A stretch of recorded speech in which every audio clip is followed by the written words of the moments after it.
In just 1 year, Canada's population has surged by 1.1 million people thanks to a tidal wave of international students and temporary foreign workers.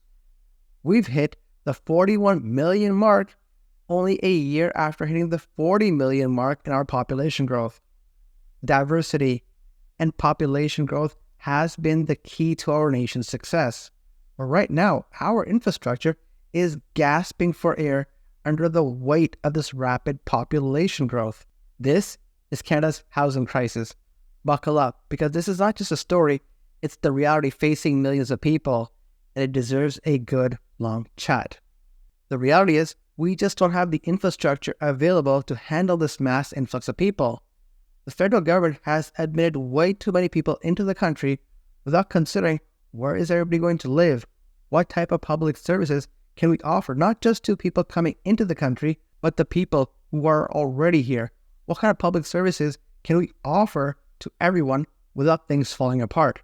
And unfortunately, way too many things are falling apart. Canada's growth has been nothing short of astonishing. As I mentioned, we've welcomed 1.1 million souls in the last 12 months. That's like adding a city the size of Calgary in a year. As Canada's population continues to grow by the day, our infrastructure falls much, much behind. And when I say infrastructure, I don't mean just housing. I'm also talking about things like healthcare, transportation. Where are we going to keep everybody? How are we going to make sure everybody moves around without clogging up our roadwork of transportation? How do we make sure that if someone falls sick, that there's enough doctors and nurses, enough hospital beds available to make sure everyone is taken care of in their time of need? Doctors are leaving. Nurses are feeling the pressure. Everyone is feeling the pressure. With the amount of taxes we pay, consider the public services we get. Are we really getting the value for our hard-earned tax dollars? I want to hear from you. Let me know in the comment section down below. Not to mention, housing wealth is very unequally divided in Canada. According to Stats Canada, the top 20% of Canadian households own 63% of Canadian total net worth in real estate, while the bottom 40% own just 2%. That's a stark contrast between those who have assets and those who don't, and that divide continues to grow. And when it comes to renting, a recent poll indicated that 92% of renters are having a hard time finding housing that fits within their budget. That's the reality facing millions of Canadians today. So should we be celebrating hitting these population milestones of 41 million, the next is 42, 43, 50, or do we need to take a hard look at the state of Canada we are in today? And get this, Stats Canada predicted back in 2013 that by the time 2023 rolls around, Canada would have a modest population of around 38.7 million. Well, as you can clearly see, we have blown way past that, like speeding through the Trans-Canada Highway. This isn't just about numbers, it's about real lives. Foreign international students, new immigrants are already having a tough time finding a place to live. And now they find themselves in this real-life game of Tetris, trying to squish and cram into already crammed housing spaces. I'm sure you've seen the posts on Facebook, Reddit, or on your other social media feed. Some landlords are trying to cram in 3, 4, 5 people into a single bedroom. The other day there was news how somewhere in Brampton, 25 students were crammed into a basement. That, to me, sounds like a game of Tetris that someone's trying to figure out how many more people can they cram into the same living space, and it's like this competition to see who can cram the most amount of people in the least amount of space. If we think about economics 101, if you have really high demand, that should lead to higher supply to offset that demand or to fulfill that demand. When it comes to housing, that is simply not the case. We're in a bit of a tragedy here. Talk to anyone on the street, your coworker, your neighbor, anyone. What are people preoccupied with? Well, housing crisis, healthcare shortages, and the ever-increasing cost of living. Not to mention, unemployment is now going up. It's not a great situation we find ourselves today. And I'm constantly meeting people who are talking about, well, it's time to leave the province. It's time to leave the city. A lot of people are now at a stage where they're looking outside of Canada's borders to see where can they go. US, Europe, Southeast Asia. People are actively now trying to get out of Canada as they're convinced life in Canada will not improve and it will only get worse. And a lot of people I talk to think this is just a Toronto or Vancouver issue, but this is a cross-country issue. For example, Quebec. Despite having the fewest housing starts in Canada last year, the number of residential units built over the last decade still exceeded growth. And many of these units still remain unaffordable because rents are rising that much faster. Just 2 years ago, 14% of Canadians had a negative view when it came to immigration. Today, that stat is now at 57%, where people believe immigration is really having a negative impact to Canada now. So what's caused this dynamic shift? Well, let's peel back the onion and talk about it. With 1 million new people coming into the country, you would think that Canada's having a job boom considering they're all working age. But the reality is, with 1 million new people, the amount of new jobs created by Canada was only 324,000. We're not having a job boom, we're having a job drought. And that's pushing the unemployment rate way, way up. And with all these new people that are coming into the country, and all the people who are in the country and dream of owning a Canadian home, well, that average price is now a cool $670,000. That price is getting pricier by the day. That dream is getting just more and more expensive.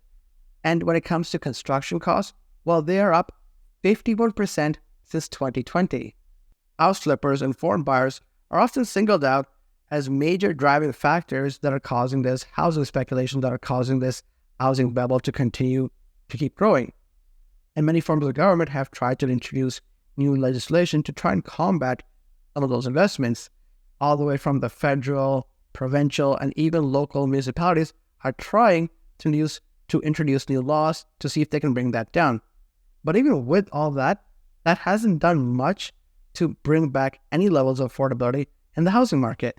And with the spotlight and the media mainly talking about house flippers and foreign buyers, not a lot of coverage gets put on the mindset of domestic investors. And these domestic investors, especially when it comes to the low-rise housing market, are having a huge, huge impact that not a lot of people are paying attention to. Think of it like having two categories for those domestic investors. One are those who buy directly from developers. Two are those who are looking to move, but they want to hold on to their first residence.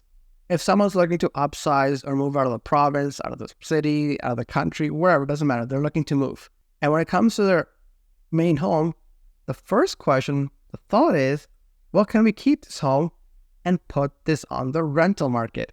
They're not like active investors. They're just looking at the market, which keeps going up, and they notice that, hey, the prices keep going up. Housing is a decent investment. Instead of selling, I should just add more to my inventory. I need to have more properties. So when you have a situation like that, thought is, why do I need to sell? I should wait for the prices to go even higher. Or I should put my house on the rental market instead of selling it. Now, hopefully you can sort of see what I'm trying to get at. When we have a mindset like this, let's hang on to our homes. Instead of selling it, let's put it on the rental market. Let's add more and become property investors. That is going to restrict supply, especially for first-time buyers. This year, up to 300,000 Canadians might find themselves in a situation where they don't have a roof over their head. That's like the entire city of St. John's, Newfoundland, facing homelessness all at once. We can't just keep playing musical chairs when it comes to our housing market. We need homes that are affordable today, that are affordable tomorrow, that will be affordable 10 years from now. Sustainability is the name of the game. We should honestly look at countries that have shown success in navigating situations just like this. I'm not saying Canada or Toronto or Vancouver need to follow an exact same model. My point is, they're countries who have navigated the situation. They have figured it out. We don't need to rebuild the wheel here. We need politicians to look at options, to look at successes other countries, other nations, other cities have had navigating a situation just like this, take that blueprint and adapt it for Canadians. So what do you guys think? Let me know in the comments down below. Is there a situation that you feel is better situated for Canada over here? Is there a way we can solve the housing market? Is there a country that's doing it better that we should be really taking a hard look at to adapt policy here? Let me know your thoughts down below. The other day, I heard our Prime Minister talking about the need to retain housing value. Bit of a head-scratching moment for me because it shows there's a definite tug-of-war. Should housing be looked as investments, as retirement nest eggs, or should homes be looked at, as homes, a place to live? How do we strike that right balance? Right now, the housing narrative is pretty much driven by investors, foreign, domestic, or otherwise. Well, what happens if we flip the script? What if housing wasn't just for profiting, but housing was just to place a call a home? What's been happening over the last 10 years? The share of the market driven by investors has gone up. The share of the market for first-time buyers looking for a place to call a home has gone down. And that trend is a worsening gap. No wonder first-time home buyers are having such a hard time finding a place to live, because we've completely profitized the housing market. It's for the investors to make as much money as possible. It's for the landlords to make as much money as possible. Less pressure on housing as a retirement asset, as an investable asset, should bring their value of homes and land more in line with their roles as a place to live. I have some questions in my head that I want to start the conversation of our housing crisis. How do we ensure that immigration enriches our country without stretching our resources too thin? How do we keep Canada diverse and strong without leaving anyone behind? Drop your comments down below. Let me know your thoughts and answers to these questions. As a country, we've become so addicted to ever-rising home prices, largely because we've been conditioned to see our homes as financial assets. The current system incentivizes extracting profit from real estate rather than prioritizing that everyone has access to affordable shelter.